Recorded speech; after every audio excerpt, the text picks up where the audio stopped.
My guest today is Michael Wilkos. Michael is the Vice President of Community Engagement for the United Way of Central Ohio. The work that the United Way of Central Ohio does is crucial. They work with a lot of nonprofits, but Michael himself is a wealth of knowledge, all things Columbus and data about Columbus. I really enjoyed this conversation. More than that, I love that there are so many data points to back up what we're talking about in this episode, which is everything from housing to literacy rates, Columbus's past to Columbus's future. All that and more on this chronicle of the Columbus Chronicle. Michael, I would love to know, before we get into any of this, like your story. How did you end up in Columbus doing the work you're doing now? So I grew up in Youngstown, actually just outside of Youngstown. And when I was 10 years old, the first of many mills started to close. And that was when I was of the age that you really started to pay attention to the world around you. So keep in mind, 1977, I'm 10 years old. Between 1977 and 1981, 40,000 steel jobs were lost in the Youngstown area. To put that in perspective, it would be like if in 4 years, Nationwide, Cardinal Health, L Brands, and the Ohio State University would all close in Columbus. So the unemployment rate got to 24%. The police went on strike, schools went on strike, fire department went on strike because they didn't have any money because nobody was paying taxes. And so when I was 13, I got the Ohio Almanac for a Christmas gift. And as I'm going through this very nerdy gift, I see there's one place in the entire state that's growing, and it was Columbus. So as a kid that thought I was going to be an architect, but ended up getting a degree in urban geography and then a master of city and regional planning, I got fascinated by Columbus. So for my 16th birthday, my dad brought me to Columbus, and he used to tell the story that I could tell the cab driver everywhere to turn because I had studied the maps of the city for so long. And then spring break in high school, I organized not a spring break trip to Myrtle Beach or Florida, but to Columbus because I wanted to write an article in my high school newspaper. I'm laughing retelling this story because you can't make this up.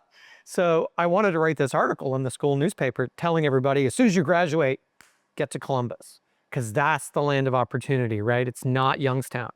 And there didn't seem to be a market for such an article in a school newspaper. And so that idea got blocked. So in 1985, 40 years ago, I took an ad out in my high school newspaper advertising Columbus. And it was those little rub-offs that you would put the Mylar down and you would have to scratch it off. And my ad said, discover Columbus and capture the spirit. And you did this all on your own. All on my own. Do you like the original hype man? I paid $7 for that ad. That's incredible. So now, I have this gift that I get to go around and talk about Columbus. I did that for United Way, but as a community-based organization, we've been around for 100 years. And the most important thing is you first need to know the community before you want to know the solutions or what can be done about certain things. So while we have a focus on success by third grade, it's really about understanding how the city's growing, how it's changing, in what ways and where, and how are maybe larger portions of the city than we would like to see are struggling to take full opportunity of that. But the journey for me to get here with you today has been 4 decades in the making. Yeah. So when did you get to Columbus then? And what does that sort of journey look like? Yeah. So I started at Youngstown State just because I lived at home with my 2 other sisters who also were going to Youngstown State University. And in my junior year, I kind of realized, I'm a year away from graduating with a degree in geography. But what I really want is to be in Columbus. I have no relationships in Columbus. And so I had a friend from high school who had a room open up in the apartment that she was renting.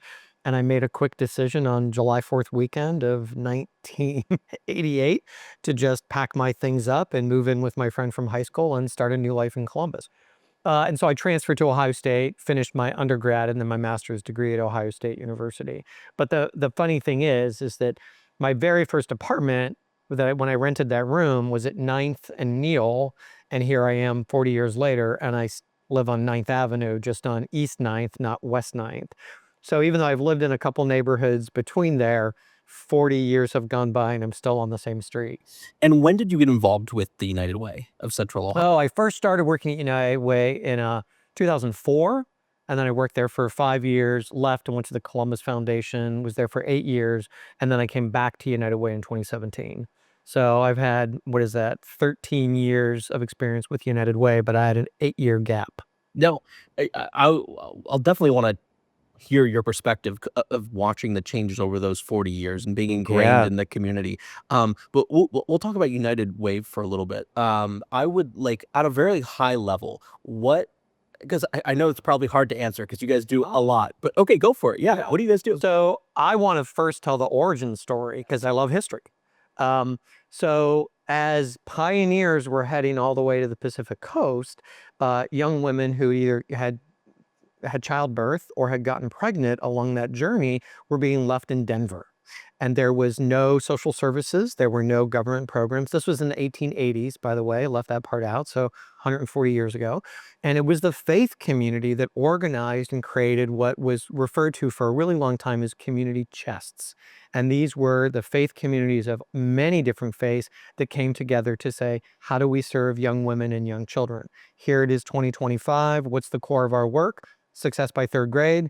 That is often serving families, but it's often additionally, or more specifically, female-headed households with children. So we're still doing that same work more than a century later. Our local United Way started in 1923, so we just had our 100th anniversary. And we are now singularly focused on third grade reading because the research is very, very clear. You learn how to read up until third grade, and then at third grade, the curriculum switches to you read to learn. And if you haven't made that transition successfully, the research is very clear. You're going to struggle to get to 8th grade, finish high school, and participate in the job market. So that third grade reading is very critical. For us, we're not educators. We don't run classrooms. We're not teachers. But we find that a lot of the barriers for kids and their inability to be as successful as they can be in the classroom is they show up hungry or they have housing instability. So it's usually what is or is not going on in the home, the neighborhood, the broader community, and we address those issues. So presently, what does that look like? We invest in 65 nonprofits. We only do work in Franklin County. Those 65 nonprofits are entirely focused on families that have young children, and we're working in 6 school districts. So those are Columbus, Whitehall, Southwestern, Reynoldsburg, Groveport, Madison. Use the data. I know. Go for it. I often, when I'm reading that list, I have to think which ones have I said and which ones I haven't said. Half of all the children that go to school in this county are in those 6 districts. I mean, Columbus and Southwestern are huge school districts. And as poverty is on the move, and we're going to talk about that hopefully, poverty is really moving away from the center of the city. And it's moved out to really a lot of what I will refer to as the 1960s and 1970s areas of Franklin County that are often still in the city of Columbus, but fall into those suburban school districts. And so we're focused on just those 6 school districts. And our overall goal is to cut the gap between our participating school districts and non-participating school districts in half. That gap right now it started as recently as 2021 at the height of the pandemic.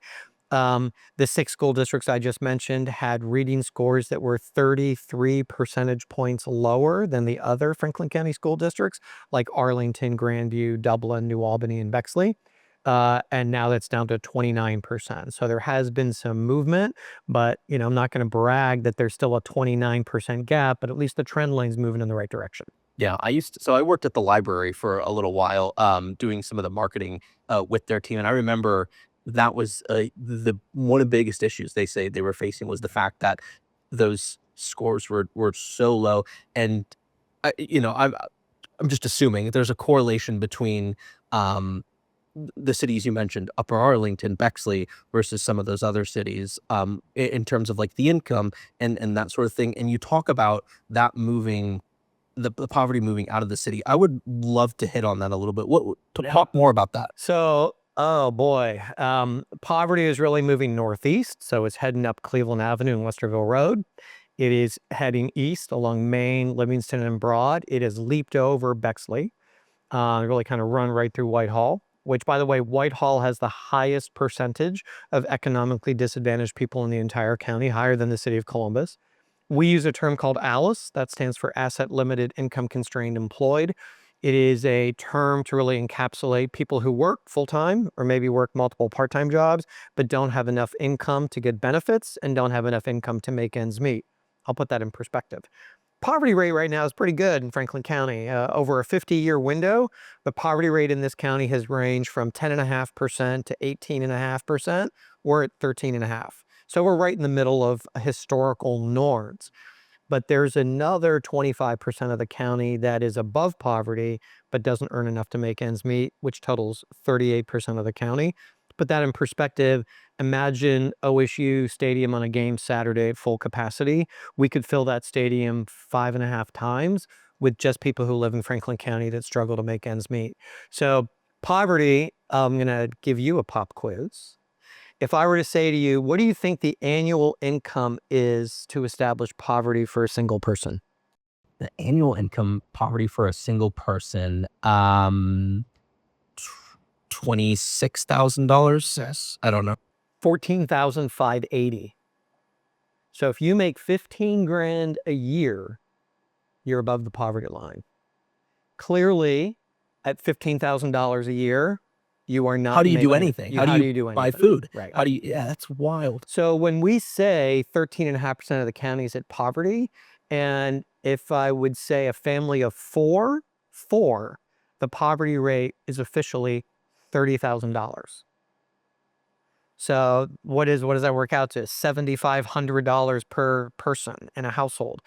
The poverty measurement was created in the 1960s. It's a measurement of how much money you need to have to buy food. Doesn't take into account transportation, housing, medical care, any of those things. We're kind of stuck with that measurement because if you change formulas, you can't really compare things over time. So one of the things that the United Way worldwide system believes is that poverty measurement doesn't fully tell us who's struggling.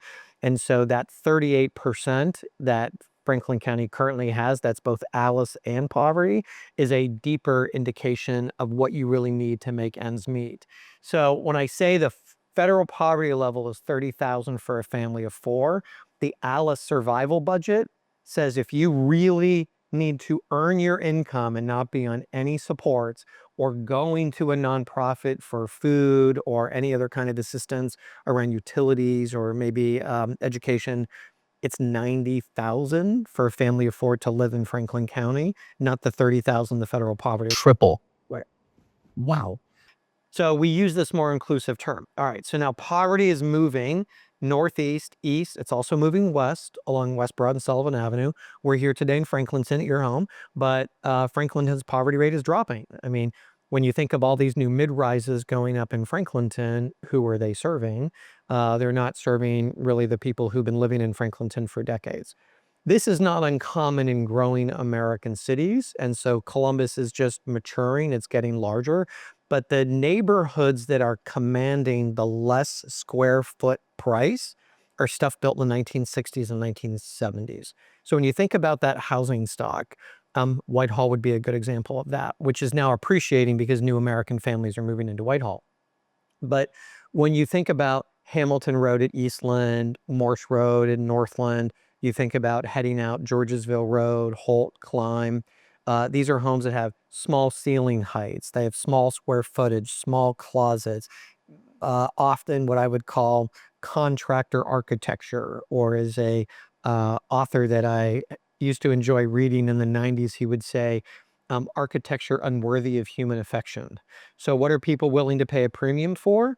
New and luxury and shiny. So things built in the last 20, 30 years, which we have a lot of that in Columbus, and then things that are older. So all of a sudden, Franklinton is now becoming, a more popular neighborhood for people, and the number of people in poverty in the neighborhood really can't continue to support that. And not to continue to belabor the point about what's happening in the inner city, two additional perspectives. If you look at the geography of the eviction epidemic that we currently have in Franklin County, it is not on the Near East Side or Franklinton or south of Children's Hospital. It's really much further out in these 1960s and 1970s neighborhoods. So as an example, nearly 9% of every single person that got evicted in Franklin County last year got evicted from 2 apartment complexes that are right across the street from each other on Refugee Road at Hamilton, right next to where Mid-Ohio Food Collective is going to reopen a closed Kroger store, and right where Eastland Mall has been acquired by the city of Columbus. That's the epicenter of poverty now, these more suburban designed 1960s, 1970s locations. And so in neighborhoods like south of Children's, Franklinton, and Linden, when Michael Stinziano's office did a block by block detailed map of where home values are jumping at the fastest rate, Franklinton, Linden, and south of Children's saw their home values jump 100% in 36 months. So the low income folks are moving rapidly out of the urban core. They're moving not out to the Beltway, but they're getting close to the Beltway. And when they get there, they can't sustain that move. And that's where the evictions are happening. Jeez. It's such a great point too. One of the things that always just baffles me is when I look back on the history of just this house, and you look at, this place in what 2008, and this house was, $50,000, something like that, close to $300,000 when I bought it, which is just that seems unsustainable, that exponential growth, which brings me into something that I don't obviously know the answer to. I know there's a lot of smart people who are doing it. Columbus is growing, and it's growing fast. How do we do that in a responsible way? What are the things put in place to do that? So let's talk about the growth and put that in perspective, because there's some very interesting nuances about our growth. If you look at the last 4 decades, the growth of the metropolitan region has been similarly scaled, but where it's happened has shifted. So when you look at the metropolitan growth from 2000 to 2010, 43% of that growth was in Franklin County. After 2010, Franklin County became 70% of the metro growth. Said another way, Franklin County was 74% of Ohio's growth, just one county. Why did that growth move inward? In my opinion, it's because of the components of how we're growing. Young people need renter housing. Well, that's not in Union, Delaware, and Licking and Fairfield counties. We're adding seniors. They don't need large homes on large lots, which is the suburban counties. And we've been adding new Americans. And new Americans want modestly priced housing near job centers. Whitehall would be an example of that. So then this pesky little thing called COVID shows up, and it had a mass exodus out of every major American city. We saw, even between 2020 and 2024, some of our largest metros, New York, Los Angeles, San Francisco, they're still down in their population growth as people had the ability to do remote work. They left some of the most expensive places in the country. Here, that happened, but at a lesser degree. So between 2020 and 2023, Franklin County was 37% of growth as the growth moved out to more rural locations. Last year, 2024, Franklin County was 57% of metro growth. So what we're seeing is that, and I'm assuming based on the trend lines, Franklin County will behave pre-COVID by the year that we're in, 2025. Another example of that is, how are we growing? What are the components of that growth? Between 2000 and 2010, half of our growth, we had more babies over deaths. Columbus will always grow because we have a young median age. Then 26% was international arrivals. And the smallest part of our growth was people moving from, in order, Cleveland, Dayton, Akron, Youngstown, and Detroit. And you and I are 2 of those cities, right?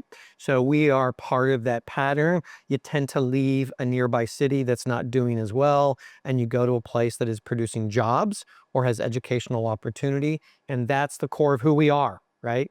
We've been producing, on average, 15,000 net jobs every year for a decade, and we're an education town. So COVID comes along, and it has changed that. We are now a metropolitan region in the last 4 years that has lost American-born population, only 3,000 people, but it is significant that we're no longer adding people that are American-born. Births have fallen now from 50% to just 29% of our growth, and 71% of Columbus's growth in the metro, not the city, but the metro, is international arrivals. And that is the largest share international immigration has ever been of our population growth in history. And that has accelerated rapidly in the last 48 months. Wow. I know. Who knew, right? Yeah, you are a wealth of information, by the way. Census.gov. It's my favorite website. You can tell you are a wealth of information. I got it. Yeah, you didn't even look at these. No, I don't even look at notes. You were Occasionally when I want to, if there's a dollar sign in front of the number, I got to look at notes. If it's a population statistic, I got it in my head. one of the things you brought up was housing. I would love to talk. I know you mentioned that like a lot of what you look at is housing, and that's where I would love your assessment on the current state of housing here in Columbus. You want my third grade assessment of the housing market? I've got one. Yes, go for it. All right. In 2010, we had 107 housing units for every 100 households, meaning there were 7 viable units that just weren't occupied, giving you as a housing consumer, whether you're a homeowner or a renter, giving you a fairly decent supply by price and location. Put that in perspective, Cleveland had 115 units for every 100 households. So fast forward for Columbus, we go from 107 units to 100 households. By 2020, we were down to just 102 housing units for every 100 households. And I believe what happened in that period was exactly what you're describing with your own house in Franklinton, my house in Wyland Park, which, when I bought my place in 2010, 20% of my neighborhood was vacant and abandoned. And when I bought a duplex for $140,000, I thought I was making a really, really stupid mistake. It is no longer $140,000, and I've done very little to upgrade it, right? But I don't even know that I could find a vacant and abandoned house in my neighborhood. And I think I'm down to maybe 11 or 12 vacant lots in the entire neighborhood that a new build house hasn't sprouted. Okay, so let's get back to the data. Cleveland by 2020 was still at 115 units to 100 households. They hadn't budged at all. We lost 5. So when you look at the median price of a home in Cuyahoga County versus Franklin, we're almost the exact same population. We're a 2-hour and 15-minute drive apart. The median price of a home in Franklin County is more than $100,000 higher than it is in Cuyahoga County. We are on track by the end of this decade to maybe only be at 96 housing units for every 100 households. And what I say to people about the housing market, buckle up. Start taking your B12 now, because it's going to get real rough. And so it almost doesn't even sound intuitively possible that we could have fewer units than households. But I want you to understand that every single major American growing city is already there. The worst ratio of units to housing in America is LA, where there's only 88 units of housing for every 100 households. And there are 73,000 unsheltered people that sleep outside every night in Los Angeles County. And so, one of the things that I am very concerned about is how the housing market affects the most vulnerable. So if I can share 2 examples of that. One, again, would be evictions. Our community was an incredible recipient of federal emergency rental assistance dollars. In fact, between the city and the county, between May of 2021 and now, we've received $146 million to basically pay people's rent. A year ago, first quarter of 24, we were spending about $1.5 million a week at eviction court. And if you showed up for your eviction hearing, on average, you'd get about $4,600. We also hired 28 positions at 27 nonprofits to do intervention, diversion, and rapid rehousing. Those positions become defunded in September of this year, and that $146 million of emergency rental assistance ran out last month. So we have an eviction problem that is about to turn ugly really quickly because that pipeline of support has really dried up. Now, the city of Columbus and Franklin County are putting additional resources into that, but they will not be able to replace that large amount of federal revenue stream. Then the other thing would be around people experiencing homelessness. So 2 years ago, we saw a 22% increase in a single year, but we saw a 46% increase 2 years ago in the number of people living on the land. And that, for me, has been noticeable because maybe I'm looking for it because of the work that I do, but you're starting to see tents and camps in places around our community that you would not have seen as recently as 3 years ago. The numbers that were reported in January of this year showed single-digit increase, so that's a good sign. But based on the pipeline, based on the delivery or under delivery of units, particularly affordable housing, a national firm called Focus Strategies really spent a year uncovering all the complex layers of Columbus's housing market for people at the lowest income. And they are predicting a 68% increase in homelessness over the next just 3 years. And that's if there are no federal cuts. The federal government's about a third of the money. We are a very lucky community in that our community shelter board, which is the largest single investment we make around homelessness, they do about a third of their budget, which is $80 million a year. They do a third of that from leverage, a third of that from the federal government, and a third from philanthropy. So they have one of the best balance sheets on how to do that work. But given the growth of the city, given the underproduction of housing, we're in a rough spot for sure. I don't mean to sound so negative. Whenever I just my heart breaks. I said it's a sense of hopelessness sometimes. I feel for a lot of situations, but this is one of them. When you hear stats like that, and it's so hard to go like, what can the average person do to help with that? But I don't know if you have an answer to that, or what can just yeah, please, what can like the average person who just sees that and just is like, what can I do to help with all So that? I'll start with a real personal level, which is giving your time, right? There are a lot of organizations that serve people experiencing homelessness that need volunteers every single day. One example of that is the YWCA Family Shelter. They are open 365 days a year. They're a 24-hour facility. They need volunteers to cook and serve meals 3 times a day, 365 days out of the year. Material assistance is great. I mean, a lot of people have things laying around their houses they don't need anymore. A lot of that could be clothing, toiletry items, a lot of those kinds of things. So the community shelter board tends to be the resource for that. And then they have 19 partner organizations that are doing that work. So that's a real personal, volunteering your time, donating your financial resources if you have them to give. But there's also some really big policy changes that have me excited that the trend line that we have, which is a problem, but we are by no means, let me not over exaggerate the problem. We do not have the crisis that a Seattle or a San Francisco, a Los Angeles. We have a window where we can course correct it before it becomes super expensive. So just a few moments ago, I said we spend as a city and county $80 million to address homelessness. The city of San Francisco, in their operating budget, spends $920 million just to address homelessness. The entire city of Columbus budget is $1.2 billion. And look at the situation they have in San Francisco. The research shows there's only 2 things that contribute to why a city is experiencing an increase in homelessness. It has nothing to do with drug addiction. If that were true, West Virginia should have a lot of homeless because they have the highest rates of substance abuse addiction in the country. They do not have a homelessness problem because they have a housing surplus because the state is losing population. Cleveland, Youngstown, they do not have the same problem as other cities because they're not growing metropolitan regions. So what the research says, it's not climate, it's not benefits, it's not drug addiction. There are 2 things that will tell you whether or not homelessness is going to grow in a city. Number 1, what's happening with your rent increases.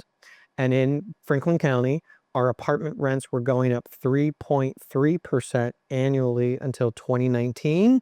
After 2019, apartment rents started to go up 6.6%, outstripping inflation. And they've been there for 5 years. The other thing would be is housing vacancy. And so when your metropolitan rental housing vacancy rate hits below 5% and stays there, you've got a problem. Our renter vacancy rate hit below 5% also in 2019 and has been there since.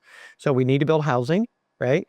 And if we build more housing, we could get those rent appreciations under control, but we have an undersupply. So let's talk about supply.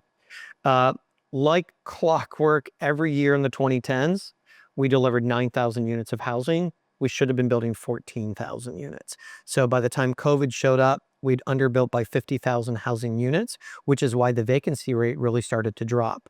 In the case of Whitehall, their housing vacancy rate went from 15% to 5%.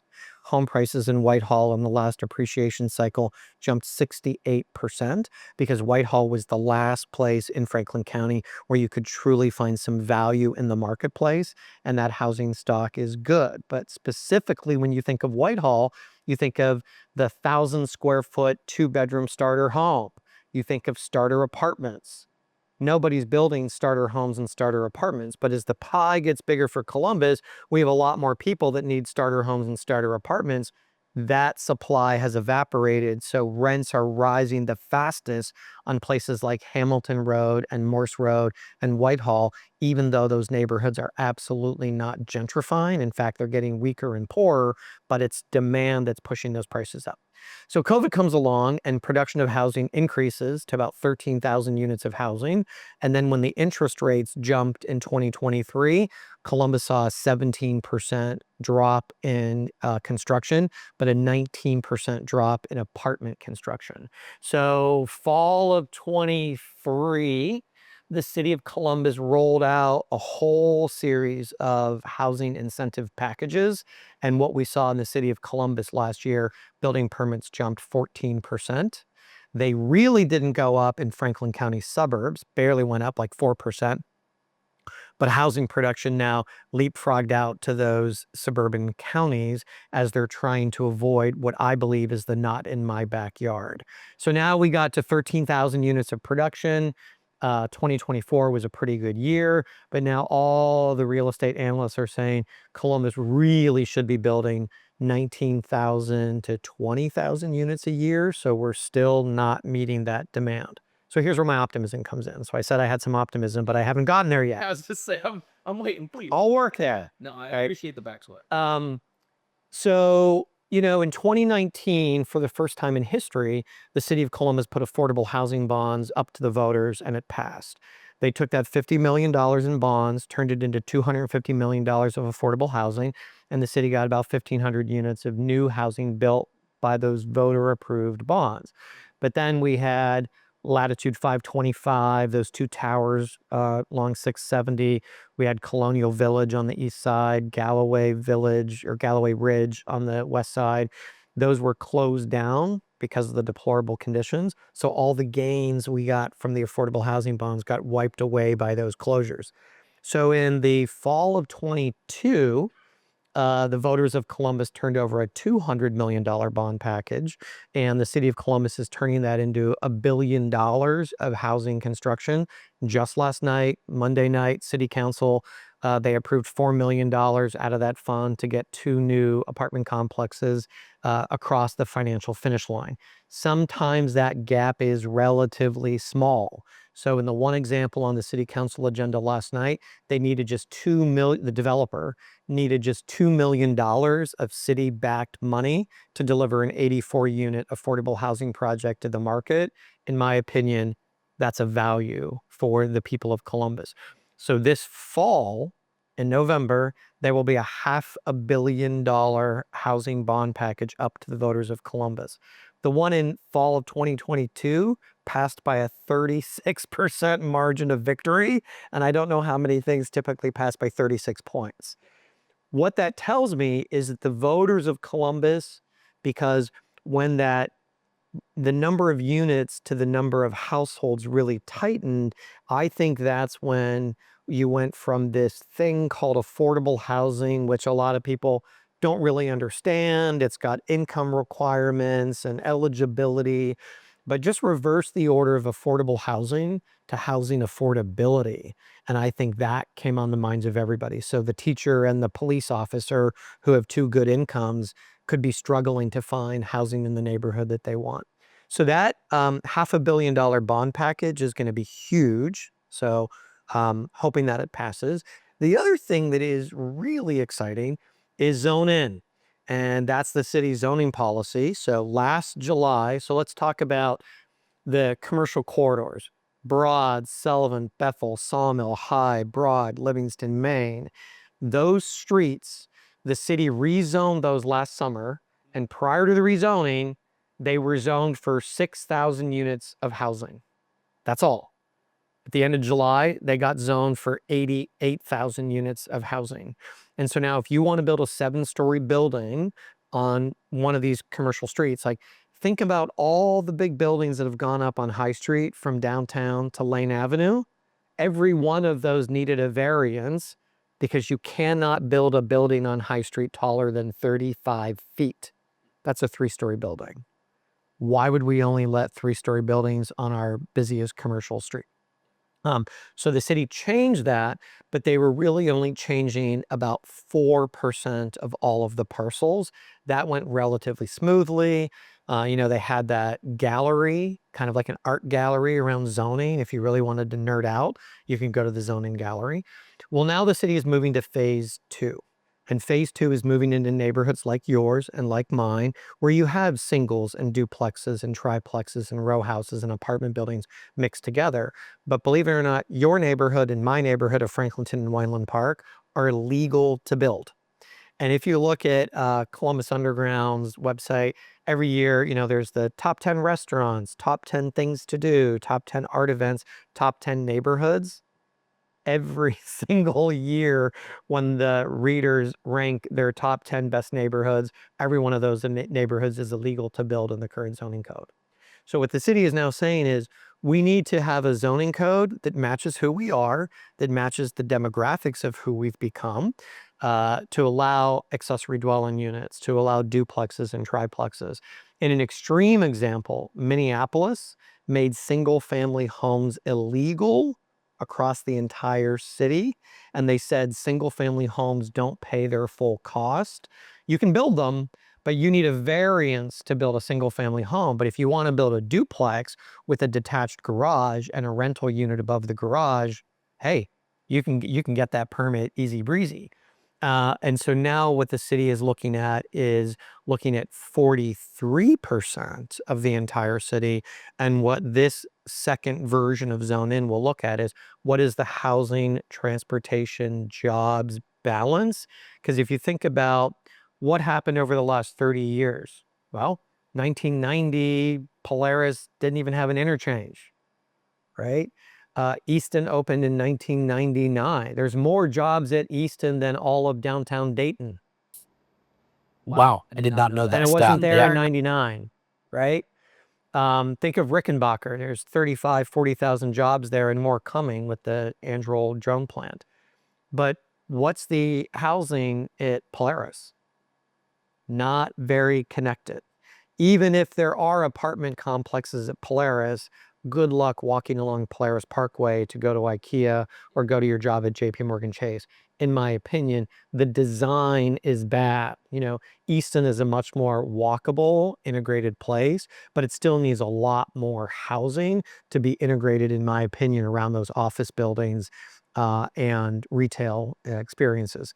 Imagine if another 10,000 housing units were built in 5, 6, 10, 12, 15-story apartment buildings surrounding Easton Town Center, which would make it a truly walkable neighborhood where now it's more of a destination than it is In a mixed-use space, in a too. mixed-use space.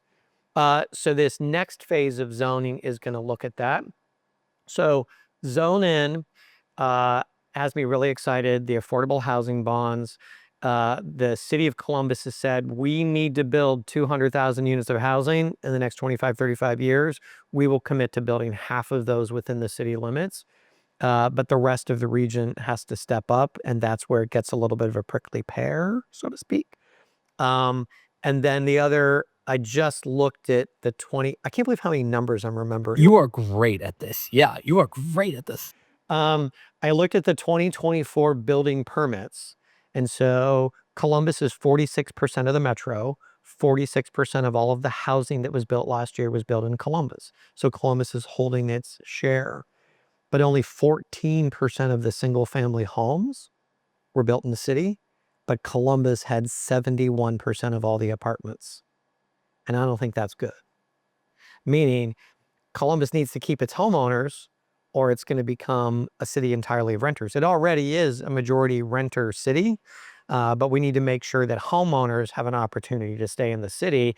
But because builders get such pushback often when they want to build apartment complexes in suburban communities, they either don't bother to build apartments there, or if they do, they're super ultra luxury. They're the $2,400 a month luxury places in order to appease some of the pushback from neighborhood groups. All right, so zoning is huge. The affordable housing bond is huge. And the third thing that gives me a lot of excitement is the fact that the voters a year ago passed by a 14% margin of victory an $8 billion mass transit plan. LinkUS. I mean, it's transformative. I don't even think people knew what they were voting for, to be honest, right? I cannot wait. I cannot wait to see the progress of that. Right. But here's something really crazy to think about. If I were to ask you another pop quiz, when do you think the report was written to build 270? What year? The report. Like when someone completed and turned over a report that said we need to build a circular highway around the outskirts of the city. I have no frame of reference for like even an educational guess, but I'm guessing by the frame of this, it was long before it was actually built. Sure.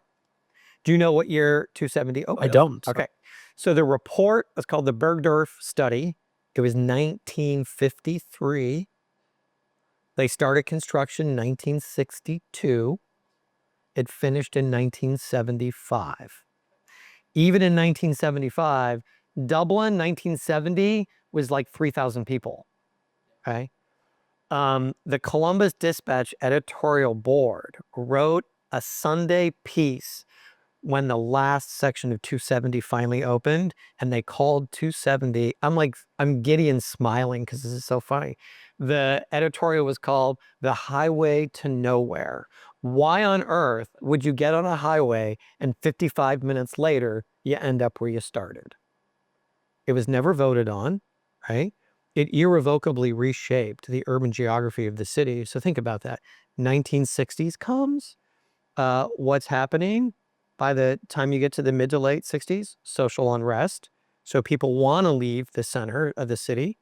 The Supreme Court case for busing in Columbus City schools was filed in 1973. It was litigated for a handful of years. Then they finally made the decision, I think, in 1975. The very year that 270 opens, what does the Columbus Board of Education decide? Busing is the solution. And they'd move that for the 78-79 school year. Between 1973, when the Supreme Court case was filed, and 1980, 37,000 children left the Columbus School District. And they picked up, moved further out, but stayed where? In the city limits of Columbus, but now you got into Worthington schools and Westerville schools and Gahanna schools and Reynoldsburg schools. So it gave people the opportunity, and it gave the city, let's be clear, it gave the city the opportunity to maintain its middle-class tax base, but by maintaining that AAA bond rating, which Columbus and Franklin County protect very near and dear, as they should, because we have the strongest balance sheet of really big cities. Because we're a suburban city and an urban city, right? We've got Polaris, we've got Easton, we've got Rickenbacker. So when those do well, the city does well. When downtown does well, when the short north does well, the city does well, right? So you'd all these forces. 270 gets built. You've got busing, redlining had gone on, restrictive covenants had been going on, and it really pulled the city apart. But honestly, the last time we had an innovative idea around transportation was 1953. So that was 72 years ago, if I just did my math right. LinkUS is the first new idea since 1953. Isn't that crazy? I was always like a big do anything. Like everyone was like oh, we need rail. It's like I don't care. We need something more. Especially I love the bus rapid transit along. Oh, I selfishly because I'm near Broad.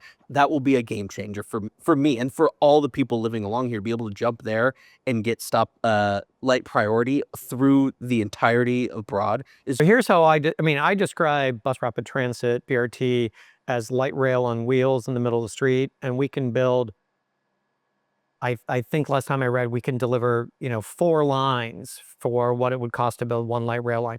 I used to be a huge light rail advocate, but the facts show Columbus doesn't have the density, it doesn't have the ridership to support light rail. BRT is a much better solution for us. So, the first line is going to be what you just said, West Broad Street, then it's East Main out to Reynoldsburg, and then the third line goes up Olentangy River Road to Bethel to Sawmill to Bridge Park and hopefully out to Dublin Methodist. And now they've added a new 161 line, and they upzoned 161 to have higher density housing as well. So what's great about bus rapid transit is, the station's now in the middle of the road. So you've purchased the ticket at the station, not at the fare box when the bus stops. Because how many times you on the bus waiting to try to get, like totally. The phone's not bright enough, so it's not reading your QRC code. Your dollars are crinkled. Someone's trying to get a bike on the front, or you've got a parent with a toddler and a baby and a stroller, and you're trying to get up those steps. So now when Bus Rapid Transit pulls up to a station, all 4 doors open at once. Everybody exits and enters. So it's like lightning speed, just like a light rail train. And then Bus Rapid Transit, if your listeners don't know this, get advanced signalization. So they can signal ahead to the traffic light ahead of them and turn that light to green so the bus doesn't get the red light. So now you have loading and unloading, and the speed up and down the street is exponentially faster. And now that you have this high capacity down Broad Street, they can do street buses north and south up the north and south streets to expand connectivity significantly. So what are they talking about? 47% increase in bus routes and bus service, 3 bus rapid transit lines, hopefully by 2030.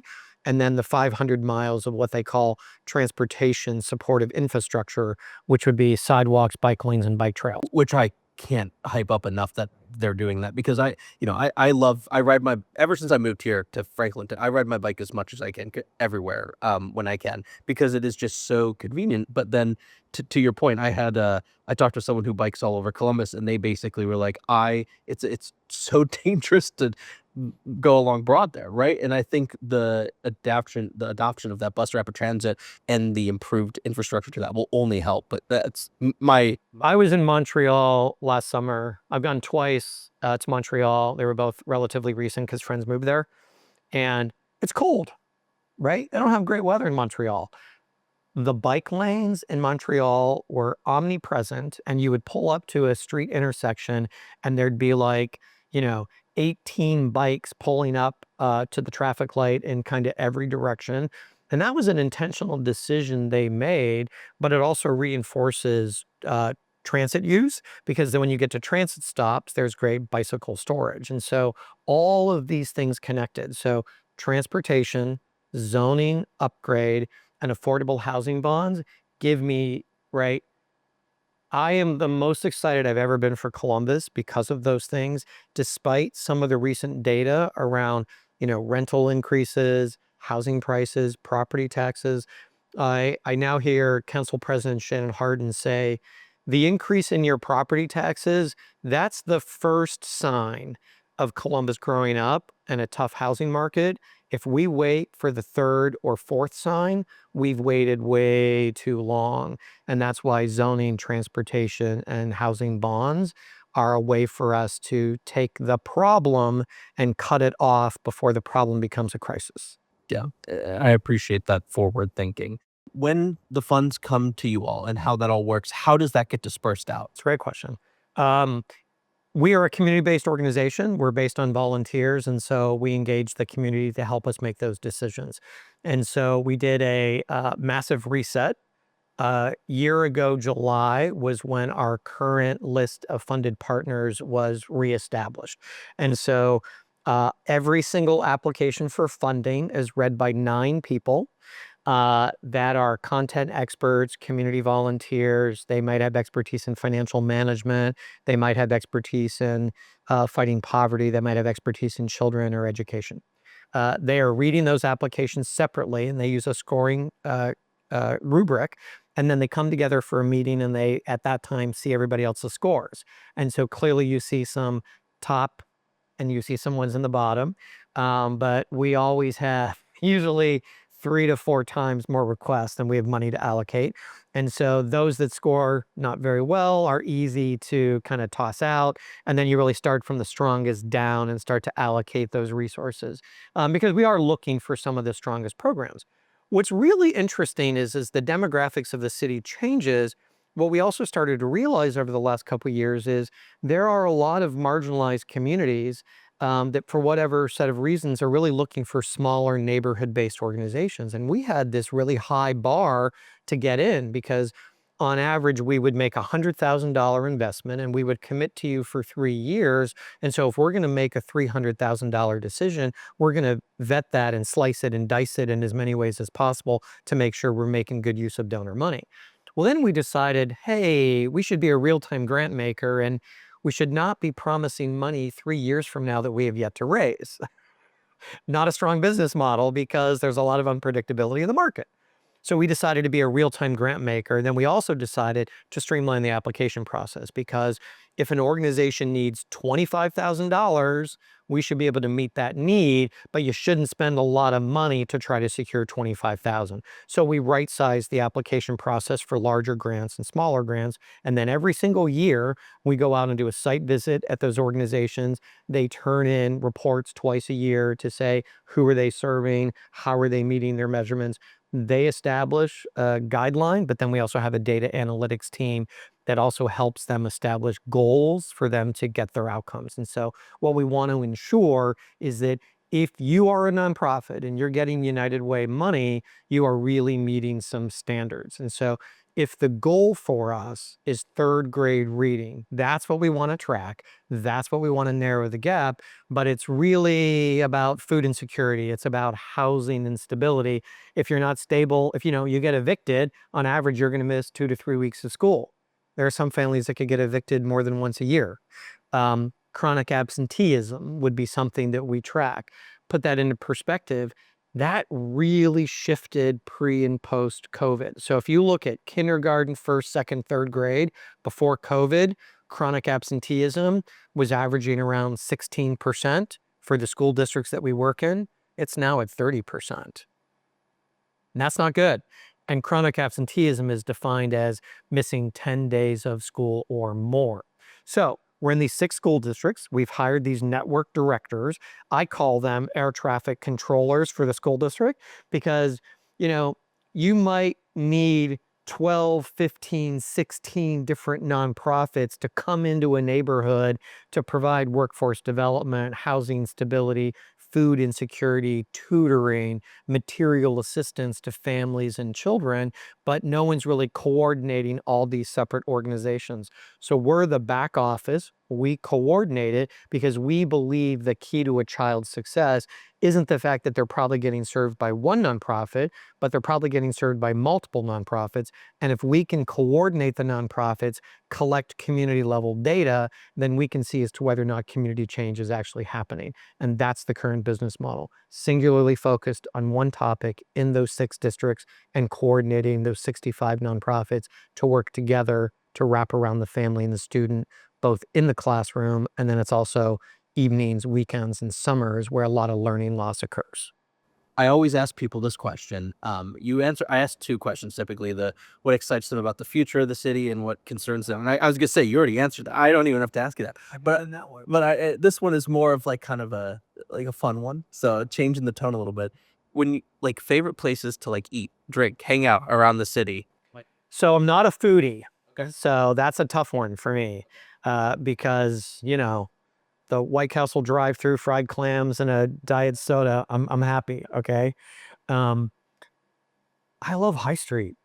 I live 2 blocks off High Street, and I walk it all the time. It takes me about 45 minutes to walk to work if I walk, but so let me get this right. I've got roller skates, roller blades, an e-bike, a tandem bike, a street bike, a mountain bike, an e-scooter, a bus pass, and a car. So on any given day, and I used to have a pair of ice skates, but now that it never gets cold enough, I don't have ice skates. And so living 2 blocks off High Street, I love to walk the street for a couple reasons. It's interesting. It's forever changing with new construction. It also gives me a real insight because you really see the dichotomy of the city. I mean, some nights, particularly a Sunday or a Monday night, it can be kind of heartbreaking because that's when you really see the number of people who are living on High Street unsheltered. Why are they on High Street? There's a lot of people. There's a lot of resources, meaning there's a lot of people who can give you food or money. It's safe. Why are people experiencing homelessness not hanging out on East Main Street on the Near East Side? If something bad goes down, there's no one to yell for help for. But there's never a time when you're on High Street, even on a Sunday night or a Monday night late, where there isn't somebody around to help you. So the Short North, unfortunately, is both experiencing this explosion of prosperity. At the same time, it's experiencing an explosion of people experiencing vulnerability. I want to put that into perspective, though, before we close, because I can't stress enough that we need to stop blaming individual people for their experiences of being unsheltered.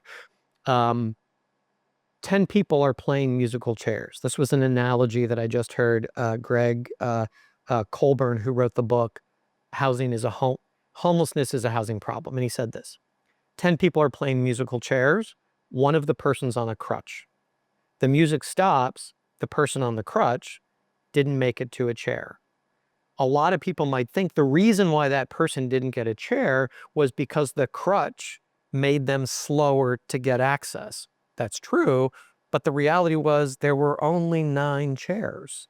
So when there's housing scarcity, if I'm criminally justice involved, if I'm involved with domestic violence, if I have eviction records, if I have mental health, that barrier exacerbates the housing struggle, because I know people who have decent incomes that work full-time jobs.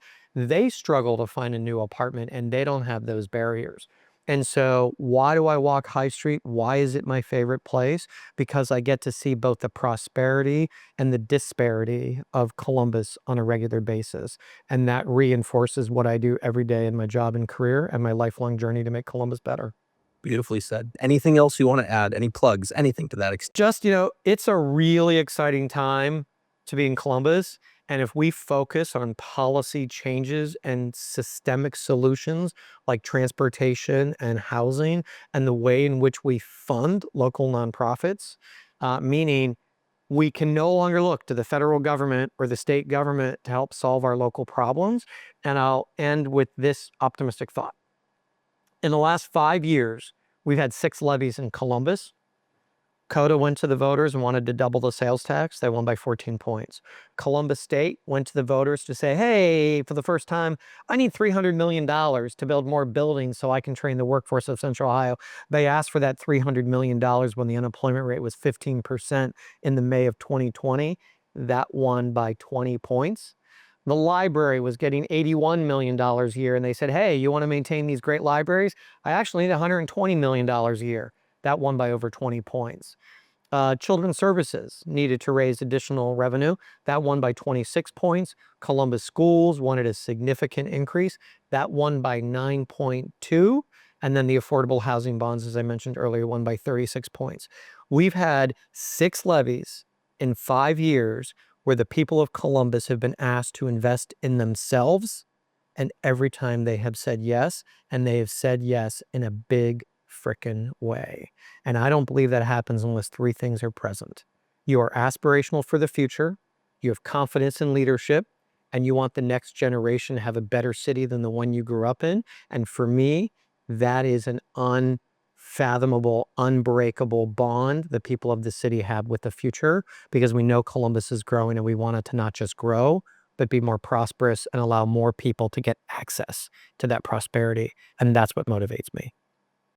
Beautifully said. Thank you. This has been a pleasure. Thank you so much for Pleasure's coming mine. on. Awesome. Thank you so much.